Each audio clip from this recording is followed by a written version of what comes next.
超级奶爸就是我就是中医何医生。趁现在午休之前呢，跟大家继续分享一下小儿感冒的治疗。昨天呢，何医生跟大家分享了紫苏叶治疗感冒初期就有很好的效果。那么有些爸爸妈妈就问何医生呢，何医生，我家小孩也感冒了，他适不适合吃紫苏叶呢？回答这一个问题的最关键的一点，那就是感冒呢一定要分清楚是风寒感冒还是风热感冒。如果是风寒感冒初期，那么用紫苏叶会具有很明显的效果；如果是风热感冒的，吃的紫苏叶不会缓解症状，而且还会变本加厉。那么如何快速的去鉴别风寒感冒还是风热感冒呢？何医生教大家4个方法，快速的去鉴别。第一种就是看他的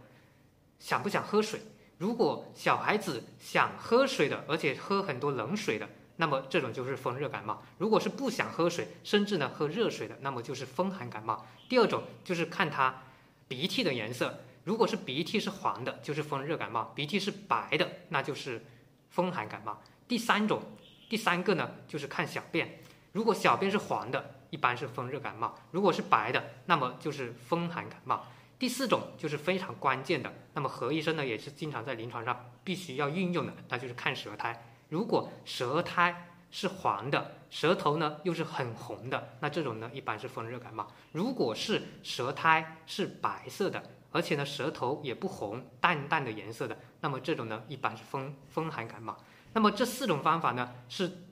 快速去鉴别究竟是风寒感冒还是风热感冒非常有用的方法。那么上一期何医生讲的紫苏叶呢，它是治疗风寒感冒，也就是鼻塞流鼻涕啊，流白色的鼻涕的时候，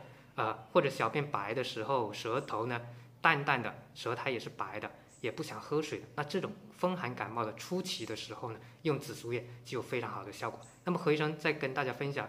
说一下上一次的紫苏叶的一个用法。紫苏叶可以用6克啊，加水2碗，煲水开以后再煲3分钟就可以拿来喝了啊。然后如果是不喜欢喝这个紫苏叶的小孩子呢，也可以用紫苏叶来煲水去洗澡。那这个时候呢，你可以用15克紫苏叶，用15克煲了水之后呢，跟洗澡水混在一起，然后给小孩子洗澡，也具有很好的效果。那么今天就分享到这里，我们下期再见。